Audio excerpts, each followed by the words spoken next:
Alright guys, so today we are just going to be doing a really quick render using the physical Starlight and atmosphere add-on. And we're just going to go ahead and grab something really quick here from Blender Kit. Let's just go ahead and grab this flower shop scene and drop it in here. And this won't be anything really complicated, not too much detail here. We're just going to use this as our subject, just kind of just let us focus on the sky essentially. So this is the cityscapes. I also have the mountainscapes in here as well. And I just like to use these to kind of quickly generate a bit of perspective here and just kind of let me know, what I'm kind of working with between the foreground and the horizon, etc. It's a really easy way to kind of just get a quick setup going for yourself to get a little bit of inspiration and to keep moving, to not have to focus on that background so much, so we can create a little bit more. I'm just moving this camera around a little bit here and kind of getting this set up, as this always is an annoying thing to kind of have to go through. We're just moving it around with the G key here. And that's about where we want it here. Let's have a look here. Okay, we're getting there. So let's drag it down just a little bit more. And that's great. So let's move this around just a bit. Use it, that Y axis there. And we're just going to grab in a plane here. And we'll just, hit that A key, put in a mesh plane, and we'll simply put a couple subdivisions on here. We'll do a subdivision modifier here. Let's just move that background a little bit here. Get it where we need to be. So let's head over there. We'll just put a generate subdivision surface here. We'll just do simple, throw it to 2, and we're going to apply that modifier there. And we'll just have a look back at our extreme PBR materials. And this is one of my favorite material sets here. And we're just going to use this to try to quickly generate some sort of grounds here for our scene. And we won't try to spend too much time picking out these textures. And I recommend, if you're using something that is a larger plane like I am, try to stay away from the tiled brick materials. The stones and rock surfaces, they work really well once we get them laid down. So I will grab another one here, and let's go up to, let's try this asphalt. This is a go-to for me here. It's perfect. So let's just go ahead and head over to the shader editor here, and we're just going to let's change that scale a bit, as the scaling is a bit off because we have such a large surface here. So we'll just go ahead and make this significantly larger here to fit on our mesh plane.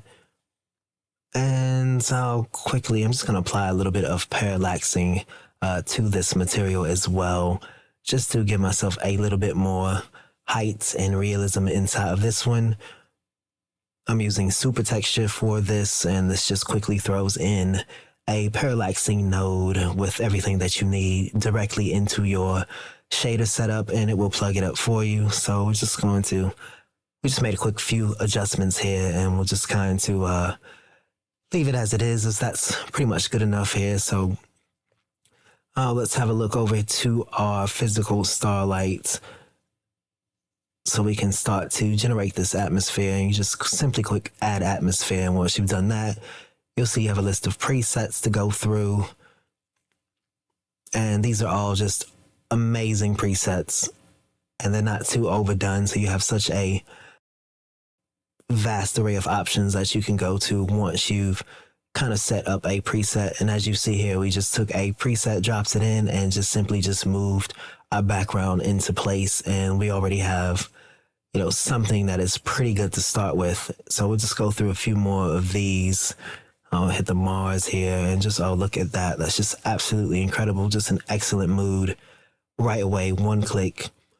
And we can rotate our sun here on the horizon, and we can also do the horizontal as well as the vertical, and this is going to give you sun position. So moving that vertical will definitely give you a different change of night and day. And combining that with the intensity and the density of the atmosphere, you'll also be able to get different amounts of sunlight, as this is essentially just letting you have more height fall and atmosphere between your grounds and your sky environment to kind of give you that coloration from the reflections, etc. And we're just going to change this, give it a little bit more blue. As you can see here, that really gives it a nice mood, makes those clouds really pop there. And we have the stars, and we're just going to throw in some stars here as we can see quickly. Just want to show off that you can generate a really beautiful night sky or a kind of alien environment with a few simple clicks. You can also add in a secondary sun. It's really easy to do in one click. And we just, kind of deal with the scale and the coverage of the clouds. And you basically can just kind of play with this as needed. There's not really anything wrong or right. And you just kind of have to tweak and, kind of go one way or the next. That is gorgeous. I'm really in love with that. As you can see here, just a couple very simple clicks, just adding in a few more stars here and just changing that amount and that size and density of the stars will really fill up that night sky how you like to. But as you can see, this is all very realistic looking. This isn't a stylized presentation here. So what we can do now is since we have this kind of set up, we'll go ahead and set that focal length a little bit better here so I can get a bit of a better idea of what I'm looking at.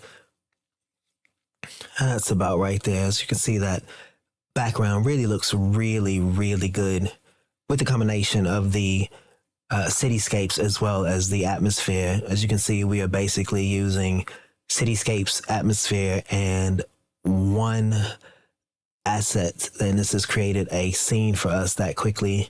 And let's pull that up a little bit further. We've got a little bit of LOD issues on here that I'm not really loving. I think that's pretty good there, so we'll just leave it.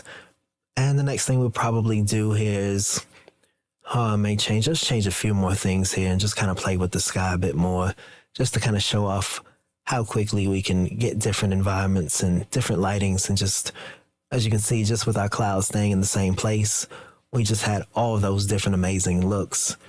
And let's change that time of day up a little bit. Kind of have that nice evening, kind of golden hour kind of thing going on there. And this starlight environment really pairs well with fluorescent lights and things inside of your foreground and subjects. It just really makes them stand out and pop, as well as still be able to get those great reflections off of any sort of asset. So we're going over to the mountainscapes, and this is by the same creator of the cityscapes. And we're just going to change it up so I have a better idea of what I want to do now. So we'll just go ahead and drop in something and see how quickly we can get something together here. This is a great mountainscape here. So let's just kind of set that. Oh, let's move it over here. There we are. Let's get that kind of proper. And look at that. Just look how quickly we have something already generated here. I'm dropping in a second kind of a range here. Just throw it back on that y-axis there. And once we rotate it and kind of put it where we need to be, we'll kind of be good to go here as far as the background. But essentially, once we've done this, as you see, we've pulled back into our camera mode, and you can see our two mountainscapes, and we have just the two mountainscapes as I'm kind of putting that perspective where they need to be to give that, distance, that illusion of distance. But just with those two mountainscapes and this one blend kit asset, we already have something that is presentable for, if not a render, definitely for a great start of a render. And I highly recommend, if you are someone who is getting assets from somewhere and you want to make sure you do try to texture these things and make them kind of stand out, that individuality, just don't let them remain as you brought them in from wherever you get them. Make sure you add your touch on there. And I'm just adding a little rust here and a couple little things on some of these textures to really make them pop out. We're not spending a little time. We're only going to spend a little bit of time on this. Nothing is really that important that we're picking, and that's kind of the beauty of it. Once you have all of these textures and materials to your kind of at your exposure, then you can really get to play around and have such a kind of just a great time just trying out your eye and seeing what works and what really doesn't. And with this physical starlight atmospheres, you can see just at this position, I really have a great way to stay motivated and kind of stay in the color palette that I'm looking for here, as we're just kind of dropping in a few things out of extreme PBR, trying these subway tiles out inside to see what we kind of get here. Just kind of going for, I want to say like a night city kind of Tokyo kind of vibe here of a small shop, neon lights, that kind of thing.